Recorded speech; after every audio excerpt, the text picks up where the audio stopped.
Mycelium wallet, how to use Mycelium wallet, store crypto Mycelium wallet. So Mycelium wallet is also one of those many cryptocurrency application. You can simply open up the Mycelium wallet app, and this is the kind of interface you will see.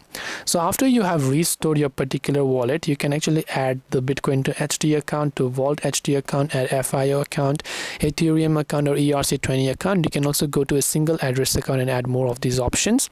By default, you're on the media flow where you'll be able to see anything related to the particular news. Then you'll be able to go to exchange where you can exchange a certain crypto for another value.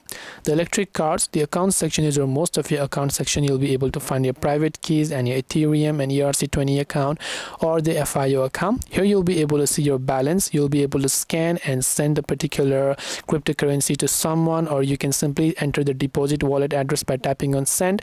If you want to find receive, then you can find your particular address over here. As a result, when you go to transactions, there you'll be able to see any of your transactions and business and pro requests. And this is how you can basically use the Mycelium wallet app. I hope this video helped you. If you have any questions, feel free to leave them down below. Thank you for watching till the very end, and as always, see you soon in the next video.